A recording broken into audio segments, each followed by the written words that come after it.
nonsense, and one of these days I'll tell you the correct political spectrum. But before that, I have to do what I've been assigned to do, and that is, should we privatize roads and highways? And what I'll do is make two cases in the affirmative, one on morality or ethics, and the other on economics. On the moral case, I notice there's this young lady here with a nice backpack. What's your name? Oh, my name's Melissa. Melissa. I like that backpack. I really yearn for that backpack, and I want that backpack. And there are two ways, and only two ways, that I can get that backpack. And there's a gigantic difference between the two ways. One is the voluntary way, and the other is the coercive way. Well, what's the voluntary way? I can say, I'll give you $100 for it, and the contents of it. Or, shut up, I was going to raise. See, she's not in economics. She should have. Or I could say, I'll be your best friend forever, or any voluntary thing. And if she says no, she doesn't want to be my best friend, and she doesn't want to take whatever money because it's precious to her, oh, I just can't get it. The other way is I go up to her with a gun and I say, give it to me or I'll plug you. Or I get the rest of you guys to say, yeah, it's a great idea for Block to have it. Melissa doesn't really need it. Block needs it more. For whatever reason, I'm a demagogue. I convince you. We have an election. You all vote to give me her backpack. And then she has to, because if she doesn't, we'll put her in jail because it's a democracy. So there are only two ways to do it. Well, the first way, the voluntary way, is the market way. Everything in the market is voluntary. You guys are all wearing shirts and pants and wristwatches. All that stuff you got through the market. You seduce them into giving it to you by giving them an offer that they regarded as appropriate, namely the price. That's what the market is. It's the concatenation of all voluntary acts in the economy. And we can even go further and say that friendship, too, is part of the market if you want to go in that direction. In contrast, there's the political field. And in the political field, it's coercive. We vote, and then the majority wins. And you just, it's not a voluntary way of doing it. So it seems to me that it's much more ethically sound that I get that backpack with her permission than by steamrolling over her, either by myself with a gun or all of us together with guns. Well, when we have things that are private, like pizza and hot dogs and wristwatches and pens and ties, that's the voluntary sector. When we have things through government, it's coercive. Now, you might say it's necessary, it's a necessary evil, but it's an evil because it's coercive. And according to at least the libertarian doctrine, coercion is per se problematic. How do we finance public things? Well, we say everyone's got to chip in. Whether you like it or not, you have to chip in. And it's not voluntary. We didn't agree to be... The U.S. government isn't really like a club where we agree to... It's not really like a golf club. If you don't pay, you can't be in the golf club. If you don't pay your dues in the chess club, you can't be in the chess club. It's not like that because nobody signed anything. Okay, they signed the Declaration of Independence and John Hancock wrote big, but none of us signed anything. Look, if I said one of you owed me $100 and I went to a judge and they'd ask for some proof, they'd ask for some evidence. There's no evidence that we joined any club. It's not a voluntary club. It's a coercive club. And don't tell me that democracy is great. Hitler came to power as a result of a democracy, QED. So much for democracy. Democracy doesn't justify anything. It just says a majority agree. Well, a majority can agree to a lot of stuff that's pretty grim. So, I'm trying to say that there's a case for privatization. My motto is, if it moves, privatize it. If it doesn't move, privatize it. Since everything either moves or doesn't move, you privatize everything. That would be the extreme case. I don't know that I'll get to cover everything, but I'm certainly going to take a hack at highways. I don't think I'll do too much on post offices. That's sort of like shooting fish in a barrel. It's not really, a challenge. I mean, sure, we should privatize the post office. The present post office is a monopoly. If they do a lousy job, they don't go broke. I'm from New Orleans, and we had Katrina in the aftermath, and about 1,500 people died in Katrina. That didn't didn't bother me that much, although I don't like 1,500 people being killed needlessly. But what really bothered me is that the people responsible for it are still in business. I'm now moving toward the economics of it, or the efficiency. They're still in business. That's horrible. Look, if the people made these pens or this watch or pizza or whatever did a bad job, they'd go broke or they'd lose money, and that would give them a hint to shape up and fly right. And if they didn't, they'd go broke. That's why we don't have a pen crisis or a pizza crisis or a shoe crisis or a wristwatch crisis or any of those crises, because there's an automatic weeding out mechanism that if in the market you don't do a good job, somebody is going to undercut you or undersell you. And, where is Pan Am nowadays? Where are the Fortune 500 of 10, 20, 30, 40 years ago? They didn't do a good job. They're gone. The problem with a government enterprise is no matter how bad they do a job, you give them more money. That's the result. They don't go broke automatically. There's no automatic feedback mechanism. Also, prices are very important. We can't really have much of an economy, as the Soviets found to their dismay, if you don't have free prices, market prices. Market prices tell you things. They give information as to scarcities and desires. And, one way to see things clearly is to extrapolate or infer. In other words, if we put this in the public sector, and we put that in the public sector, we put everything in the public sector, and now there are no markets whatsoever. Well, now, how do you determine prices? Well, prices are to the economy as street signs are to the geography. If you don't have them, you can't plan. You can't plan your way out of a paper bag. The Soviets had great chess grandmasters, and they could put their efforts together for Sputnik, but they couldn't plan their way out of a paper bag. They had a horrible economy. So prices are important. They give information. They allow us to make rational decisions. The Soviets had no idea as to whether to use, if they want to make rowboats, should they be made out of plastic, wood, tungsten, platinum. Without prices indicating scarcities, you're in a morass economically. Okay, so that's sort of the general case for privatization on the grounds of morality, on the grounds of economics. You can't have efficiency or morality in the public sector, or to the extent that you have a public sector, your morality and your efficiency plummets. Okay, now let me apply this to roads. Why am I so hopped up about highways, roads, streets, avenues, thoroughfares, things like that? Why should that be privatized? And by privatized, I don't mean this sort of wussy privatization we were discussing before, where the government sort of determines things and they have eminent domain, and then you sort of have a quasi-demi, semi-private road, but you have to give it to the government in 10 or 20 years. I mean privatized roads as much as T-shirts are now privatized, or as much as sneakers are privatized, or as basketballs are now privatized. Get the government out. Why am I so hopped up about that? Not because I'm hopped up about everything, but I am hopped up about everything, but I'm more hopped up about this. Why? One reason is that, do you know how many people die on the highways every year? It's about 40,000 people die in the U.S. Sometimes it's 39,000, sometimes it's 41,000, but by and large it's around 40,000. It's been reduced in deaths per mile traveled, but because we're traveling more miles, but the death rate is still at around 40,000. To just put this in perspective, I think only 3,000 people died in 9/11. I think only 1,500 people died in New Orleans. I think only, 4,000 soldiers now in Iraq? This is 40,000.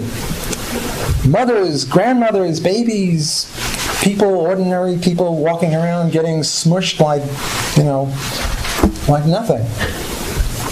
Now, the usual answer that people will say, well, what's this got to do with anything?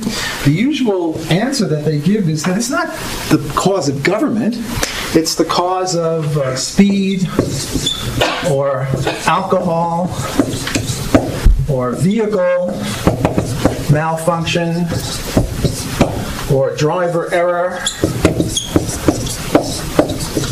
The Chicago types Sam Peltzman. I'm not a big fan of Chicago, even though they're supposedly free enterprise. They're sort of semi-free enterprise.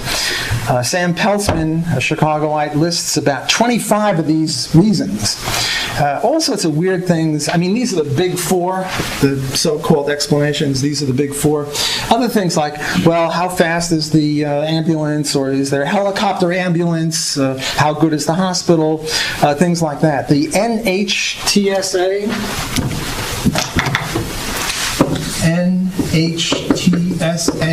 National Highway Traffic Safety Administration, lists 125 causes of accidents. In my view, this is just proximate causes. They're not ultimate causes. What's the difference between a proximate and ultimate cause? If I take this gun here and I shoot over here with a heavy rifle and I kill somebody over there, and then you all capture me and want to put me in jail, I say, tut tut, not so fast. It was the bullet that did it. I didn't do it. It's 200 yards away. I'm innocent. You would never in a million years allow me to get away with that sort of an excuse, because I would be confusing an ultimate cause, namely me, with the proximate cause, the bullet that hit the guy. Look, suppose a restaurant failed, and we start making lists as to why the restaurant failed. And one is lousy food, and another is poor service, and another is location. Another one is dirty whatever, dirty dishes, dirty floors. Would we accept that? No, not in a million years. What we'd say is those are the proximate causes. What's the ultimate cause? What's the real cause of the restaurant going broke? It's not those things, it's rather the management. The management didn't get a good cook.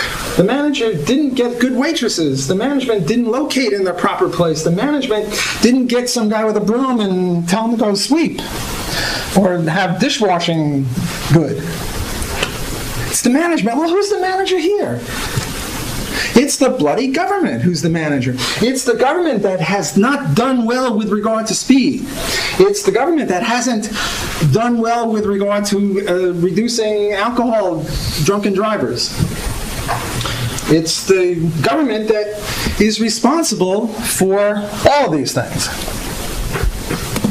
Those are just proximate causes. The ultimate cause is government management. Now let's get back to something I said before. What I said before was I talked about the weeding out process. The weeding out process would mean, in this case, if different people own different roads, the U.S. Highway 40 was owned by the U.S. Highway 40 Corporation, and the Cumberland Road Corporation owned the Cumberland Road, and, Elm Street was owned by the Elm Street Association. Well, then they would be competing with each other. And maybe some of them were better at stopping these things than others. Let's take speed, for example. Now, maybe it's speed that's doing it, but maybe it's the variance or the standard deviation of speed. You know, I used to have a Honda 90cc motorcycle. It was capable downhill with a tailwind of doing 45 miles an hour. Uphill with a passenger and a headwind, I could do maybe 35, but I'd get on the highway. I'm talking a highway where the speed limit is 70 miles an hour, but the minimum speed is 40, and I could sort of make 40. And you know that if you do 70 on a highway that says 70, people go by you like that. So the variation in speed is somewhere between 40 and 80. Maybe that is too much. Maybe that's the cause of it. We don't know. We'll never know because, as Uncle Mao said, you don't have 1,000 flowers blooming.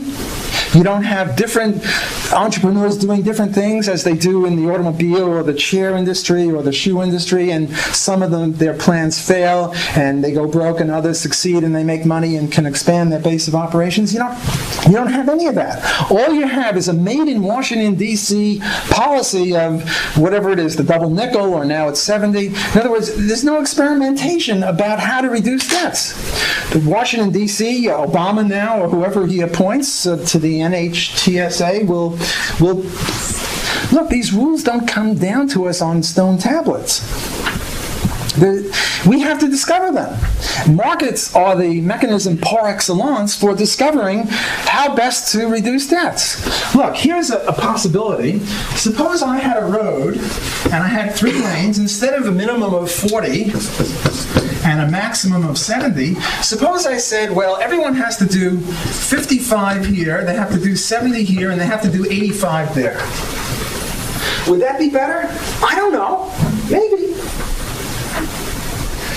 All I'm saying is that if we had a system, a competitive system, which we trust for good quality and low prices in every other realm of endeavor, if we had a system like that, we'd find out.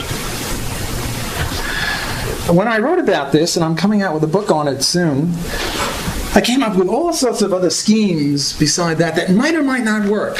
Some of them, the government sort of follows, but not really fully. For example, one of my ideas was to make a cross, or a Jewish star, or a Muslim thing, or whatever. Whenever there was a death on the highway, you put one there.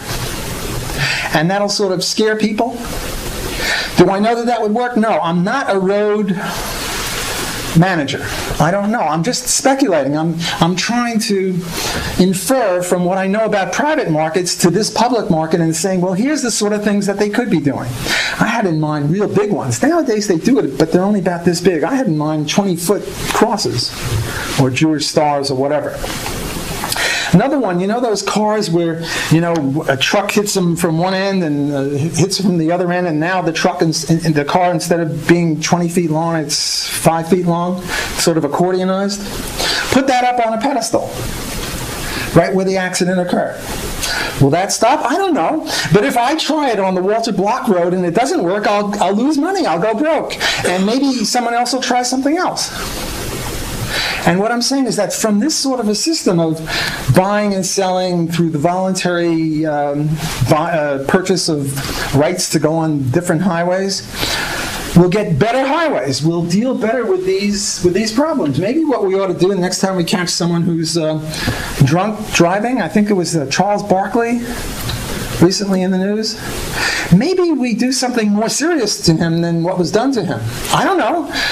Maybe the death penalty. I'm just, look, one guy gets executed for doing this stuff, maybe save hundreds of lives. I don't know. But the point is that if I announce this in advance and on my road you get caught drunk and driving, we're going to, take a bite out of you, a serious bite. Maybe it'll help. I don't know. All I do know is that this is an impossibility. Our system doesn't allow for this sort of experimentation, so we're never going to really solve this death problem. The second reason that I was getting into private roads is I used to live in New York City, and the traffic jams there, you wouldn't believe. Even in little towns or moderate cities like Knoxville, the traffic congestion is horrendous. Why is that? Well, in economics, we have this thing called supply and demand, quantity and price. What price do they charge for highway use during rush hour? Or rather, what additional price do they charge for a highway use during rush hour that they don't charge for driving at 3 in the morning? And the answer is 0. Right? I mean, they don't make you pay more when you drive at 5 o'clock. Well, at 0, the demand is much greater than the supply, and that's traffic congestion, excess demand. What's the economic answer? Well, get the price a little higher. Charge a little bit more. In other words, if what you do is you have a time, this is time, and this is quantity of people in the highway. Well, let's say this is midnight, 12 p.m. or 12 a.m. Low traffic. Now we get to 7 a.m.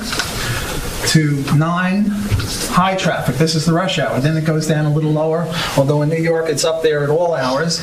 and then let's say 6 to 8 at night, another rush hour. Namely, what the price system naturally does is if you charge more during the rush hour, you decrease the amount of usage. If you charge less during the non-rush hours, you increase. In other words, you sort of even this out. That's what hotels do. They charge more during the season than in the non-season. I mean, if it's a skiing hotel, they charge more for the rooms during the winter than the summer. And if it's a beach one, they do the opposite. In other words, they flatten it out. Everyone following me on this? Yes? Just common sense. They do that for certain holidays, with restaurants, whatever. But what the stupid government does, and that's a redundancy. That was a joke. It didn't work too well. But look, when an economist tells a joke, it's sort of like a bear plays the violin while riding a unicycle. You don't ask, was he in tune? You say, wow, a bear riding a unicycle and playing the violin. What do you do? So when an economist tells a joke, you don't say, well, was it funny or not? You say, wow, amazing. In any case, what these rascals do in government is they do anti-peak load pricing. Namely, they exacerbate the congestion. The idea is when you buy those trip tickets, they'll give you a month ticket, right, to get through those toll booths. It's a little cheaper per trip than if you were to buy one each time. Well, who uses those monthly tickets? People who ride during the peaks or during the troughs? Obviously during the peaks. Those are the people that go to work 9 to 5. So what they do is they charge less, so that increases this a little bit. Namely, they're exacerbating the variances. And then they give us all these whining things, well, carpool, use a bus, and all that crap. If they raised the prices enough, the market would see to it that we did that. That's the beauty of the market, the magic of the marketplace. But if you don't have markets, if you just have government edicts, it doesn't work. Okay, those are the two reasons. Now what I'm going to do is give objections to my wonderful theory. The first objection is, by the way, I should say that this sounds a little weird. What's block, on what drug, what controlled substance am I on to be saying such weird things? Well, you know how the first roads were? The first roads were turnpike roads. My research goes back to the 8th century in England. The first roads there were private. The first roads here in North America, in the U.S., were turnpike roads. Only what happened is that the government refused to uphold the law. Namely, there were people who were toll busters, or they would run around the toll and they wouldn't pay. And when they called upon the police to support them, they wouldn't. So the thing isn't viable if the government doesn't uphold property rights. So it didn't work. In New York City, the BMT and the IRT were private subways. And they were charging a nickel, and they were going to raise it to a dime. And the government of the day said, oh, this is unconscionable, greed, whatever. So they nationalized it, or in this case, municipalized it. What year? I don't remember, 30s somewhere. I've got it in my book, but I just don't remember things like that. And then guess what they did? They raised it to a dime, so go figure. But the whole point was that these, just because they are long, thin things, it doesn't mean they can't be privatized. Okay, now let me give some objections to this. The first one is the trap. Here you are on this road, and there's your little house, and I'll put the little smiley face to indicate that you're a happy person. And now you want to get out on the road, and they say, oh, that'll be $1 million each trip. Namely, you have this idea, well, if you have private roads, they'll trap you there. Well, this is silly. Right now, if you buy a house, you have to do title insurance, namely make sure that the guy who's selling you the house is the owner of the house. Well, you'd have a new thing called access insurance. Namely, you're not buying a house until you tie up contractually the owner of the road and say, well, what's the deal here? Can you triple the access price by your whim? In which case, I'm not buying the house in the first place.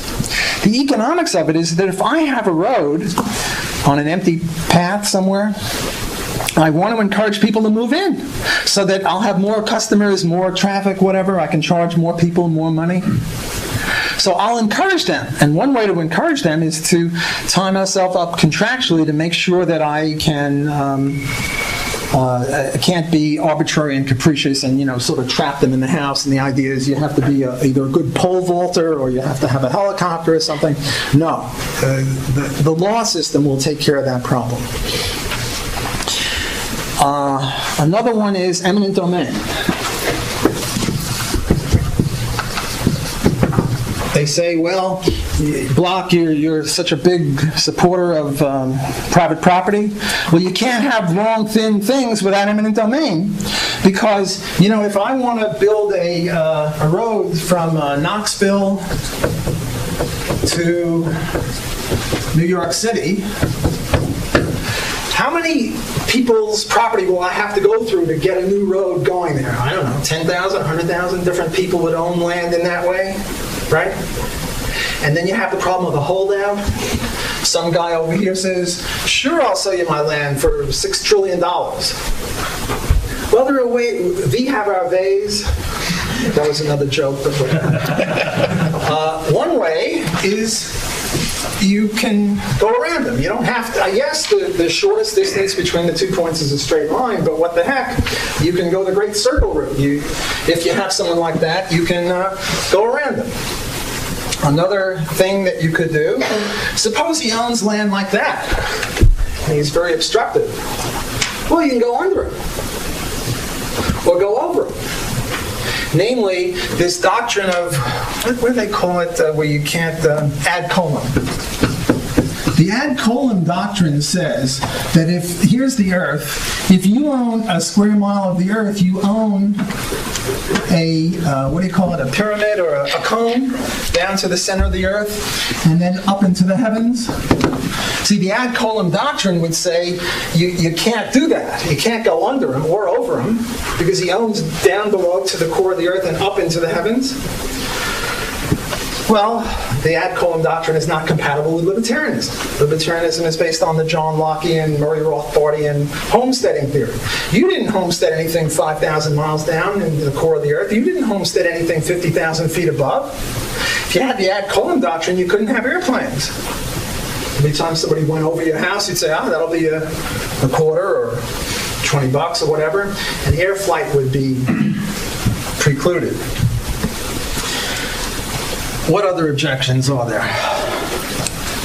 Well, I think I've gone on for about a half hour. In my writings, I must consider maybe 20, 25 objections. I don't want to take any more time. Let me just summarize. If it moves, privatize it. If it doesn't move, privatize it. Everything moves or doesn't move, privatize everything. And you get brownie points on ethics. Because when things are private, we deal with each other in a civilized, non-barbaric way.